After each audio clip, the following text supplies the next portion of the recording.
इस अध्याय में अर्जुन ने श्री कृष्ण से दोहराया कि वह अपनी वर्तमान स्थिति से निपटने में असमर्थ है, जहां उसे अपने बड़ों और शिक्षकों को मारना होगा।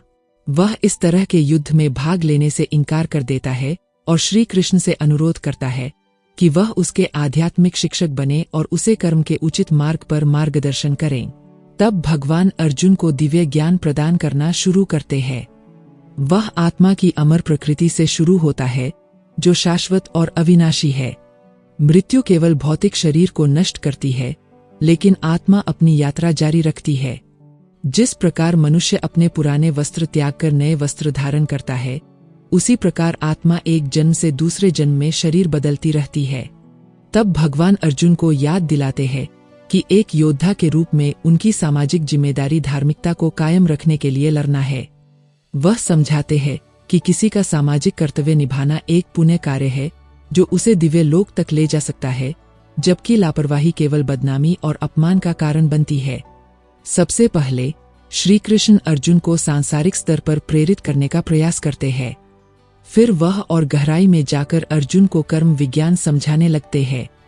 वह अर्जुन से फल की चिंता किए बिना अपने कर्म करने को कहते हैं।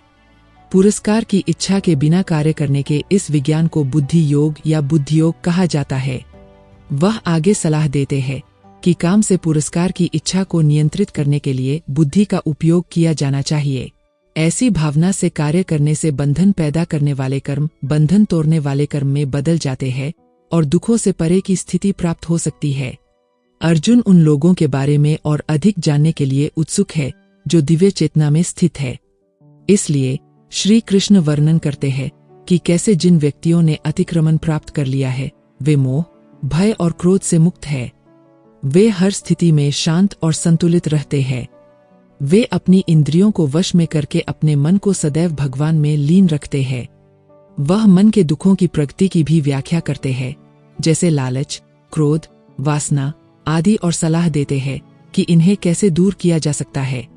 अर्जुन की भावनाओं का वर्णन करने के लिए संजय कृपया शब्द का उपयोग करते हैं, जिसका अर्थ दया या करुणा है। यह करुणा दो प्रकार की होती है। एक वह दैवीय करुणा है जो भगवान और संत भौतिक क्षेत्र में आत्माओं के प्रति महसूस करते हैं, भगवान से अलग होने में उनकी पीड़ा को देखकर। दूसरी वह भौतिक करुणा है जो हम दूसरों के शारीरिक कष्ट को देखकर महसूस करते हैं। भौतिक करुणा एक महान भावना है जो पूर्णतः निर्देशित नहीं होती। यह कार के स्वास्थ्य के प्रति आसक्त होने जैसा है, जबकि भीतर बैठा ड्राइवर भोजन के लिए भूखा है। अर्जुन इस दूसरे प्रकार की भावना का अनुभव कर रहा है। वह युद्ध के लिए एकत्र हुए अपने शत्रुओं के प्रति भौतिक दया से अभिभूत है। यह तथ्य कि अर्जुन दुख और निराशा से अभिभूत है, यह दर्शाता है कि उसे स्वयं करुणा की सख्त जरूरत है। उसका दूसरों पर दया करने का विचार निरर्थक है। इस श्लोक में श्री कृष्ण को मधुसूदन कहकर संबोधित किया गया है। उन्होंने राक्षस मधु का वध किया था और इसलिए उन्हें मधुसूदन या मधु राक्षस का हत्यारा नाम मिला। यहाँ वह अर्जुन के मन में उठे संदेह के राक्षस का वध करने वाले हैं और उसे अपने कर्तव्य का पालन करने से रोक रहे हैं। हमारी पवित्र पुस्तकों में आर्य शब्द किसी जाति या जातीय समूह को संदर्भित नहीं करता है। मनुस्मृति एक आर्य को अत्यधिक विकसित और सुसंस्कृत व्यक्ति के रूप में परिभाषित करती है। आर्यन अच्छाई को दर्शाता है, जैसे संपूर्ण सज्जन। ये शब्द वैदिक ग्रंथों का उद्देश्य मनुष्य को हर प्रकार से आर्य बनने के लिए प्रेरित करना है। श्री कृष्ण अर्जुन की वर्तमान स्थिति को उस आदर्श के विपरीत पाते हैं और इसलिए वर्तमान परिस्थितियों में इस आदर्श स्थिति को कैसे जीना है, इस भ्रम की ओर ध्यान दिलाते हुए उन्हें फटकार लगाते हैं। भगवद गीता या भगवान का गीत प्रभावी रूप से यहीं से शुरू होता है, क्योंकि श्री कृष्ण जो अब तक शांत थे इस श्लोक में बोलना शुरू करते हैं। भगवान सबसे पहले अर्जुन में ज्ञान की भूख पैदा करके शुरुआत करते हैं।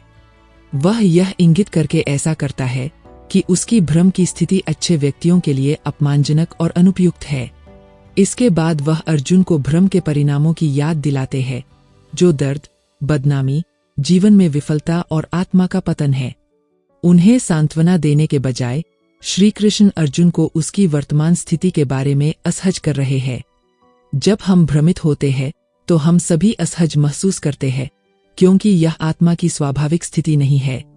असंतोष की उस भावना को अगर उचित तरीके से नियंत्रित किया जाए तो सच्चे ज्ञान की खोज के लिए एक शक्तिशाली प्रेरणा बन सकती है। संदेह का उपयुक्त समाधान व्यक्ति को पहले की तुलना में अधिक गहरी समझ प्राप्त करने में मदद करता है।